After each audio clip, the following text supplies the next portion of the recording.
আসসালামু আলাইকুম সম্মানিত দর্শক শ্রোতা,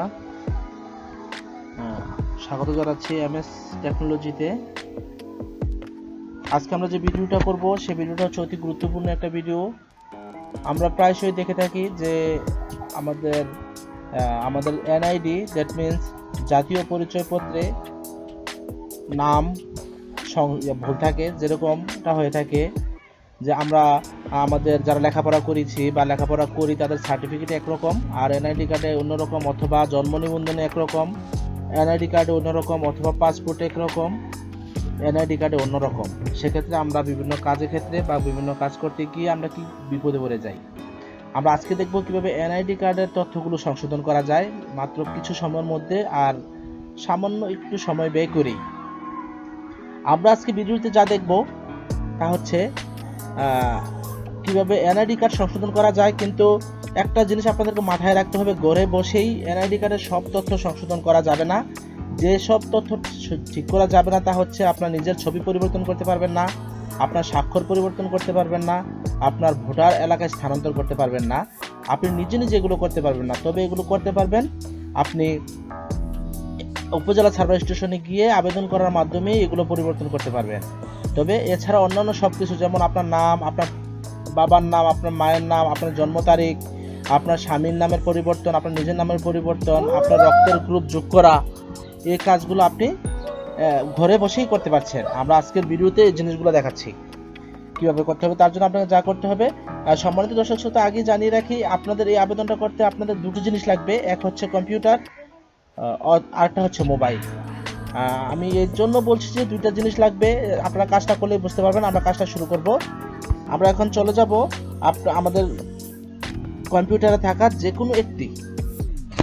কোনো একটি ব্রাউজারে চলে যাব। ব্রাউজারটা হচ্ছে, আমি এখন গুগল ক্রোম দিয়ে করব। আপনারা সবাই দেখেন, গুগল ক্রোমে ক্লিক করলাম।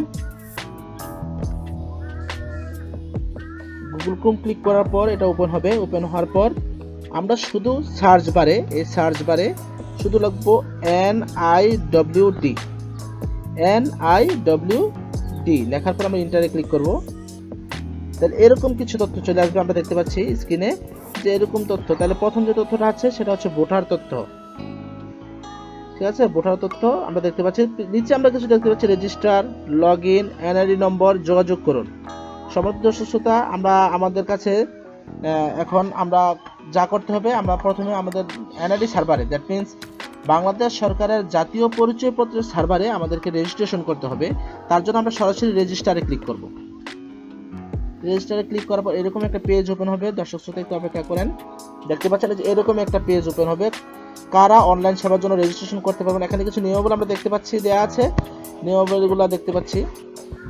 আমরা এখান থেকে কি করব, আমরা রেজিস্ট্রেশন ফর্ম পূরণ করতে চাই।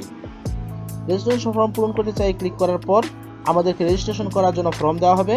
এখানে তত বেশি কোনো তথ্য পূরণ করতে হবে না, এখানে জাস্ট রেজিস্টার করুন।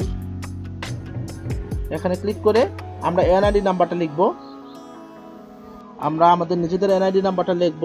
আমি লিখছি 2854891690। সম্মানিত দর্শক শ্রোতা, একটা জিনিস আপনাদের এখানে খেয়াল রাখতে হবে, এখানে কিন্তু আমরা যে নাম্বারটা দিয়েছি সেটা হচ্ছে 10 সংখ্যার নম্বর। দ্যাট মিনস এটা হচ্ছে স্মার্ট আইডি কার্ড। আমাদের এনআইডি কার্ডগুলো, যাদের কার্ডগুলো স্মার্ট কার্ড নাম্বার হয়েছে, এগুলো 10 সংখ্যার হবে। আর বাকি সবগুলি কিন্তু 17 সংখ্যার হতে হবে। যদি কারোটা 13 সংখ্যার হয় তাহলে অবশ্যই পূর্বে জন্মসাল যোগ করতে হবে, তাহলে 17 সংখ্যা হয়ে যাবে। 17 সংখ্যার নম্বরটি দেওয়ার পর এখানে জন্ম তারিখ লিখতে হবে। আইডি কার্ডে যে জন্ম তারিখটা দেওয়া আছে, মনে করি 5 ফেব্রুয়ারি 1997। দর্শক শ্রোতা, এখানে একটা ক্যাপচা কোড দেওয়া আছে। ক্যাপচা কোডটা এই জন্য দেওয়া হয় আপনাদের সার্ভারের নিরাপত্তার কারণে। সার্ভারের নিরাপত্তাটা হচ্ছে, আপনি যে রোবট নন, দ্যাট মিন্স কোনো মেলওয়্যার যেন নিজে নিজে কাজ না করতে পারে, সার্ভারটাকে স্লো না করে দেয় বা হ্যাক না করে দেয়, তার জন্য কিন্তু এই কোডটা দেওয়া হয়। এখানে যে অ্যাকাউন্ট নাম্বারটা আমি ব্যবহার করেছি, এখানে ইতিমধ্যে রেজিস্ট্রেশন করা হয়েছে। তারপরে যদি আমরা রেজিস্ট্রেশন করতে চাই তাহলে বহালে ক্লিক করব। বহালে ক্লিক করার পর এটা সবার বেলা দেখাবে না, তা কেউ যদি পূর্বে রেজিস্ট্রেশন করে থাকে তাদের ক্ষেত্রে দেখাবে। এখন দ্বিতীয় ধাপে আমরা এনআইডি কার্ডের নাম্বার আর জন্ম তারিখ আর ক্যাপচা কোড দেওয়ার পর আমাদেরকে দ্বিতীয় ধাপে নিয়ে আসা হয়েছে। দ্বিতীয় ধাপে আমাদেরকে বর্তমান এবং স্থায়ী ঠিকানা দিতে হবে। আমাদের আইডি কার্ডের পিছনে না ঠিকানা দেওয়া আছে চট্টগ্রাম জেলা, কুমিল্লা,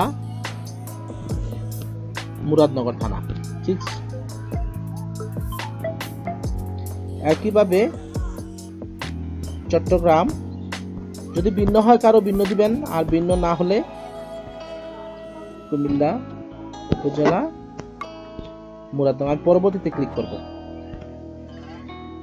পরবর্তীতে ক্লিক করার পর একটা মোবাইল নাম্বার এখানে দেখাচ্ছে 017006, মানে প্রথমে নাম্বারটা 017 তারপরে 006, এই নাম্বারে ভেরিফিকেশনের জন্য একটা কোড যাবে। যদি এই নাম্বারটা আপনার কাছে বর্তমানে বলবৎ থাকে তাহলে আপনি বার্তা পাঠানে ক্লিক করবেন, আর যদি মোবাইল নাম্বারটা পরিবর্তন করতে চান তাহলে আপনি এখান থেকে পরিবর্তন করতে পারবেন। পরিবর্তন করার জন্য আপনার কি করতে হবে? মোবাইল পরিবর্তনে ক্লিক করতে হবে। মোবাইল পরিবর্তনে ক্লিক করতে হবে। হ্যাঁ, এখন একটা নতুন মোবাইল নাম্বার আপনার অথবা আপনার যে কাছের যে কারো একটা মোবাইল নাম্বার দিতে হবে।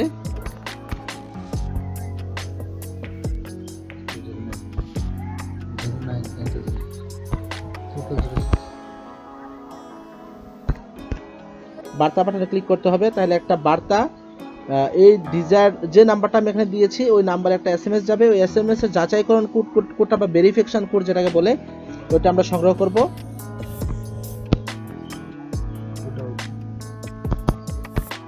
ভেরিফিকেশন কোডটা হচ্ছে 924462। এটা এসএমএস এর মাধ্যমে মোবাইলে চলে এসেছে।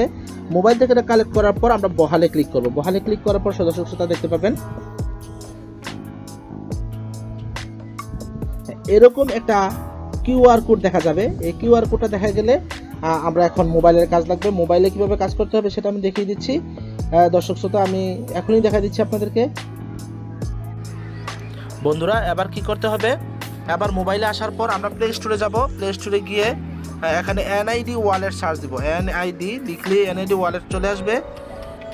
এনআইডি ওয়ালেটটা চাপতে হবে। চাপলে এরকম একটা সফটওয়্যার ওপেন হবে। আমি আগে ইনস্টল করে নিয়েছি, তার জন্য সফটওয়্যারটা আমার মোবাইলে আছে, ওপেন করতে বলছে। আমি এখান থেকে এনআইডি ওয়ালেটটা ওপেন করব। ওপেন করার পর আমাকে যা করতে হবে, আমাদের কম্পিউটারে যে কোডটা চলে এসেছে বা আমরা কিউআর কোডটা দেখতে পেয়েছি, এই কিউআর কোডটা আমাদেরকে স্ক্যান করতে হবে। এই যে এখন সবুজ 4টা ঘর দেওয়া আছে, এখন স্ক্যান করার পর এই যে দেখতে পাচ্ছেন, স্ক্যান করার পর এখন ফেস স্ক্যান করতে বলা হচ্ছে। যে সম্প্রতি যে ব্যক্তি যার আইডি কার্ড ও ফেস স্ক্যান করতে হবে। স্ক্যান করার জন্য এখানে একটা বিধি আছে। বিধিটা হচ্ছে প্রথমে বরাবর তাকাতে হবে, তারপর ডানে, তারপর বামে, অতএব 2 কান দেখাতে হবে। তাহলে আমরা শুরু করছি স্ক্যান করা। এই যে স্ক্যান শুরু করলাম, আমরা স্ক্যান শুরু করেছি। আমরা যার এই যে এরকম দেখানোর পর ফ্রেমটা যখন সবুজ হবে আর নিচে দেখেন মাঝখানে একটা ঘরে টিক চিহ্ন উঠেছে বা একটা টিক চিহ্ন উঠেছে, এর অর্থ হচ্ছে ঠিক আছে। তারপর আমরা আস্তে আস্তে বাম দিকে মাথাটা ঘুরাবো। এই যে দেখেন বাম দিকে একটা টিক চিহ্ন উঠেছে। আবার এটা আস্তে আস্তে ডাইনে ঘুরতে হবে, আস্তে আস্তে ডাইনে।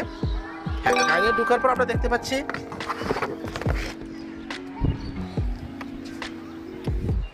হ্যাঁ দেখেন দর্শক শ্রোতা, অটোমেটিক কিন্তু লগ ইন হয়ে গেছে। যখন আমরা দেখতে পেরেছি স্ক্যান শেষ হয়েছে, মোবাইলে কম্পিউটার অটোমেটিক এটা লোড হয়েছে এবং আমরা ওই ব্যক্তির ছবি দেখতে পাচ্ছি। সেক্ষেত্রে এখানে আমাদেরকে এড়িয়ে যান, সেট পাসওয়ার্ড, 2টা অপশান দেওয়া হয়েছে। আমাদেরকে ভবিষ্যৎ কাজের জন্য, যেহেতু আমরা এডিট করার জন্য আমাদেরকে কি করতে হবে? হ্যাঁ দেখেন দর্শক শ্রোতা, অটোমেটিক কিন্তু লগ ইন হয়ে গেছে। যখন আমরা দেখতে পেরেছি স্ক্যান শেষ হয়েছে, মোবাইলে কম্পিউটার অটোমেটিক এটা লোড হয়েছে এবং আমরা ওই ব্যক্তির ছবি দেখতে পাচ্ছি। সেক্ষেত্রে এখানে আমাদেরকে এড়িয়ে যান, সেট পাসওয়ার্ড, 2টা অপশান দেওয়া হয়েছে। আমাদেরকে ভবিষ্যৎ কাজের জন্য, যেহেতু আমরা এডিট করার জন্য আমাদেরকে কি করতে হবে? অবশ্যই একটা পাসওয়ার্ড সেট করতে হবে। পাসওয়ার্ড সেট করার জন্য সেট পাসওয়ার্ডে যাব। হ্যাঁ, ঠিক এখানে আমরা যে কোনো একটা নাম দিব।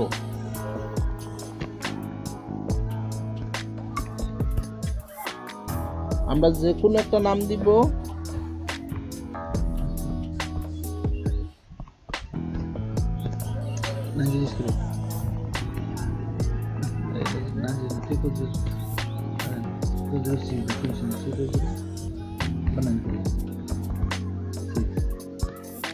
পাসওয়ার্ড দিব আমরা। পাসওয়ার্ডটা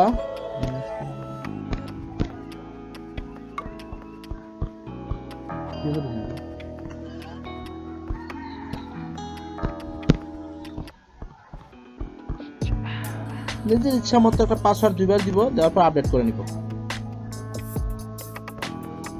এখানে ইউজার নেমটা আগে কেউ একজন ব্যবহার করেছে, তার জন্য ইউজার নেমটা আসছে না, আমাদেরকে একটু কষ্ট করে একটু বাড়িয়ে দিতে হবে।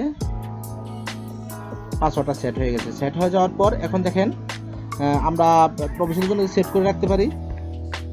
এখন দেখেন একটা মোটামুটি সব তথ্য একজনের চলে এসেছে। আমরা প্রোফাইলে যাব, প্রোফাইলে গিয়ে যদি কোনো পরিবর্তন থাকে, সম্মানিত সুস্থতা, যদি কোনো পরিবর্তন, যে পরিবর্তন করব আমরা আগে দেখে নিব কি কি আছে। এখানে প্রথমে ব্যক্তিগত তথ্য, অন্যান্য তথ্যের মধ্যে কিছু তথ্য আছে। রিইস্যুর মধ্যে, রিইস্যু হচ্ছে কোনো আপনার যদি কার্ড হারিয়ে যায় বা কোনো নষ্ট হয়ে যায়, তার জন্য যদি আপনি রিইস্যু আবেদন করে থাকেন, তাহলে এখানে অপশনটা, এখানে এই তথ্যগুলো আসবে। আমরা প্রোফাইলে যাব, প্রোফাইলে অন্যান্য তথ্য, ঠিকানা, হ্যাঁ এগুলো আমরা পরিবর্তন করতে পারবো। তাহলে এডিটে ক্লিক করি। এডিটে ক্লিক করার পর এখানে দেখা যাচ্ছে কিভাবে টাকা দিবেন বা কোথায় কি কার মাধ্যমে টাকা দিতে পারবেন, কোন কোন ব্যাংকের মাধ্যমে টাকাটা পরিশোধ করতে পারবেন, এখানে কিন্তু স্পষ্টভাবে লেখা আছে। আমরা একটা ফিস পরিশোধ করে আপনাকে দেখাবো। তারপর আমরা বহালে ক্লিক করব। এই যে বহালে ক্লিক করার পর আমরা দেখতে পাচ্ছি, এই যে দর্শক শ্রোতা দেখতে পাচ্ছি ব্যক্তিগত তথ্যের মধ্যে কি কি পরিবর্তন করা যাবে। যে ঘরটা আমি মনে করি, আমরা যদি মনে করি যে নাম পরিবর্তন করতে শামীম, এই যে এখানে যদি আমরা যদি বাংলায় লিখি বা বাংলা নামটা যদি আমরা পরিবর্তন না করি, আমরা যদি ইংরেজি নামটা পরিবর্তন করি, আমরা এখানে লিখলাম আহমেদ, মনে করি নামের বানানে ভুল আছে, শামীম আহমেদ, সরি ছোট হয়ে গেছে, আহমেদ। এরকম পরিবর্তন করার পর আমরা জাস্ট আপনাদেরকে দেখানোর উদ্দেশ্যে এটা করছি। তারপর আমরা কি করব, পরবর্তীতে ক্লিক করব। ক্লিক করার পর কিন্তু কি পরিবর্তন করব তার একটা তালিকা কিন্তু চলে এসেছে। এখন আমরা দেখতে পাচ্ছি বর্তমান নাম আর আপডেটেড নাম নামে দুটো অপশন আছে। মানে বর্তমানে তার নাম কি আছে আইডি কার্ডে, ভদ্রলোকের নাম, আর কি পরিবর্তিত হবে, কি হবে পরিবর্তন হয়ে, এরকম একটা দেখতে পাচ্ছি।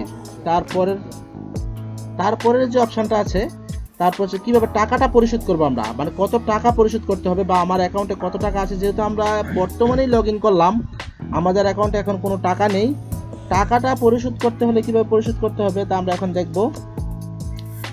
এখন আমরা দেখার জন্য, তার জন্য কি করতে হবে, আমাদেরকে আবার মোবাইল ব্যবহার করতে হবে। মোবাইল অ্যাপসের মাধ্যমে অথবা ব্যাংকের মাধ্যমে টাকা পরিশোধ করব।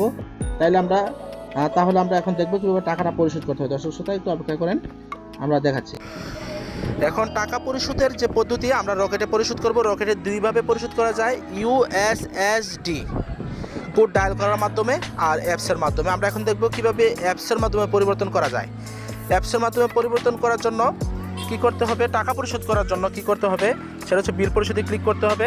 বিল পরিশোধে ক্লিক করার পর এখানে বিলের আইডিগুলো দেখাবে, একটু সময় নিচ্ছে দর্শক শ্রোতা, যেহেতু অ্যাপসটা লোডিং হতে একটু সময় নিচ্ছে। এখানে আমরা বিলার খুঁজুনে আমরা 1000 লিখবো, তাহলে ইসি বাংলাদেশ, মানে ইলেকশন কমিশন বাংলাদেশ ক্লিক করলে এখানে তথ্যগুলো চলে আসবে বা একটা ফর্ম চলে আসবে। ফর্মটা আমাদেরকে পূরণ করতে হবে।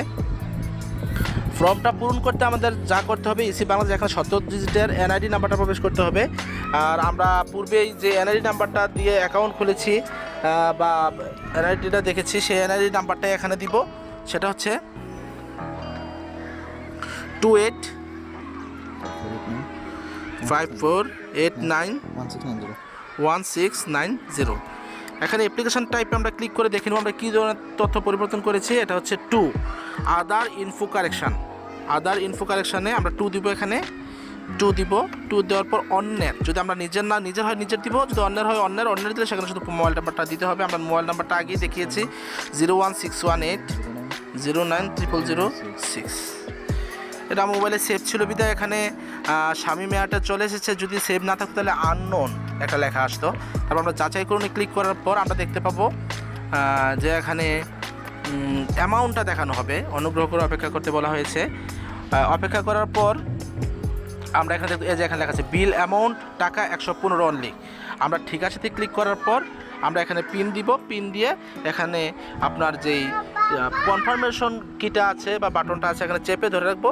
পিনটা দেওয়ার পর তারপর পেমেন্ট হয়ে যাবে। পেমেন্ট হওয়ার পর আমরা এখান থেকে আমরা দেখতে পাবো যে এখানে বিল রসিদগুলো আছে। আমরা এখান থেকে বিল রসিদগুলো দেখতে পাবো অথবা সেভ করতে পারবো। সেভ করার পর আমরা আবার চলে যাব কম্পিউটারে।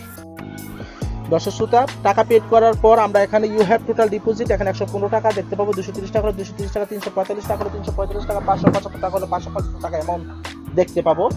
আর যদি পেমেন্ট সংক্রান্ত কোনো জটিলতা দেখা যায় আমাদেরকে অবশ্যই কমেন্ট করবেন, কমেন্ট করে আমাদেরকে জানাবেন, আমরা আপনাদের প্রশ্নের উত্তর যত দ্রুত সম্ভব দেওয়ার চেষ্টা করব। তারপর আমরা নেক্সট স্টেজে যাব, সেটা হচ্ছে কাগজপত্র, 4 নাম্বার স্টেজ। দর্শক শ্রোতা, যেহেতু আমরা এখানে পরিবর্তনটা করতে চাচ্ছি না, সেহেতু আমরা আপনাদেরকে পরবর্তী স্টেজগুলো দেখাতে পারছি না, তবে খুবই সহজ, খুবই অল্প সময়ে আপনারা করতে পারবেন। আর যদি কোনো সমস্যার সম্মুখীন হন অবশ্যই আমাদেরকে কমেন্টে জানাবেন।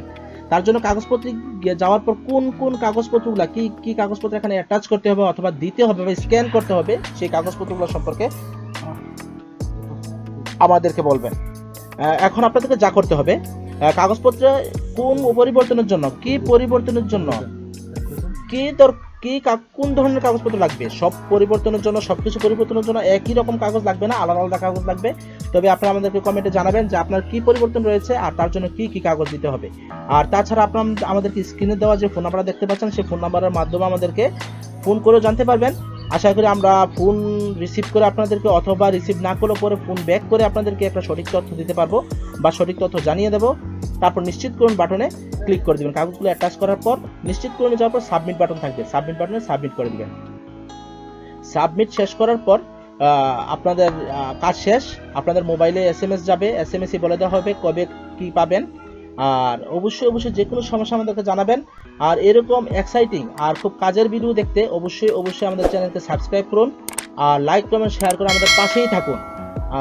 আপনাদের যে কোনো সমস্যা আমরা ইনশাআল্লাহ সমাধান দেওয়ার চেষ্টা করব আর সবসময় আপনাদের পাশে থাকবো। আশা করি আপনারাও আমাদের পাশে থাকবেন। ধন্যবাদ সবাইকে। আসসালামু আলাইকুম ওয়া রাহমাতুল্লাহি।